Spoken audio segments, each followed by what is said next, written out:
11,11,111 करोड़ रुपए की ऐतिहासिक ऊंचाई दी गई है।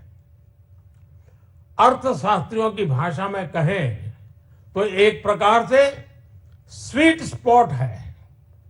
इससे भारत में 21वीं सदी के आधुनिक इंफ्रास्ट्रक्चर के निर्माण के साथ ही युवाओं के लिए अनगिनत रोजगार के नए अवसर तैयार होंगे।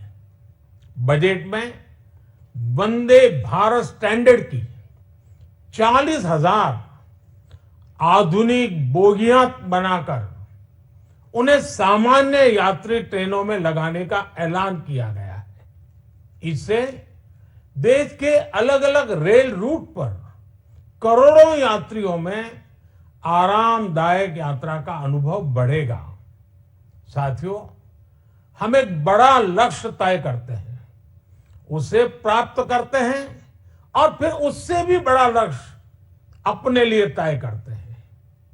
गरीबों के लिए हमने गांवों और शहरों में 4 करोड़ से अधिक घर बनाए। अब हमने 2 करोड़ और नए घर बनाने का लक्ष्य रखा है। हमने 2 करोड़ महिलाओं को लखपति दीदी बनाने का लक्ष्य रखा था। अब इस लक्ष्य को बढ़ाकर 3 करोड़ लखपति दीदी बनाने का कर दिया गया है। आयुष्मान भारत योजना ने गरीबों की बहुत मदद की है। अब आंगनवाड़ी और आशा वर्कर, उन सबको इस योजना का लाभ मिलेगा। साथियों, इस बजट में गरीब और मध्यम वर्ग को एम्पावर करने, उनके लिए आय के नए अवसर बनाने पर भी बहुत जोर दिया गया है। रूफटॉप सोलर अभियान में 1 करोड़ परिवारों को सोलर रूफटॉप के माध्यम से मुफ्त बिजली प्राप्त होगी। इतना ही नहीं, सरकार को अतिरिक्त बिजली बेचकर लोगों को 15 से 20 हजार प्रति वर्ष की आय भी होगी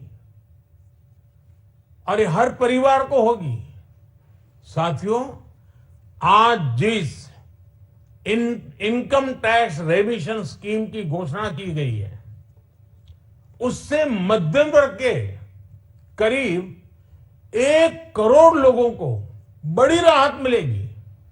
पिछली सरकारों ने सामान्य मानवी के सिर पर दशकों से ये बहुत बड़ी तलवार लटका कर रखी थी। आज इस बजट में किसानों के लिए भी बहुत महत्वपूर्ण और बड़े निर्णय लिए गए हैं। नैनो डीएपी का उपयोग हो, पशुओं के लिए नई योजना हो, पीएम मत्स्य संपदा योजना का विस्तार हो और आत्मनिर्भर ऑयल सीड अभियान हो। इससे किसानों की आय बढ़ेगी और खर्च कम होगा। मैं एक बार फिर सभी देशवासियों को इस ऐतिहासिक बजट के लिए शुभकामनाएं देता हूं। बहुत बहुत धन्यवाद।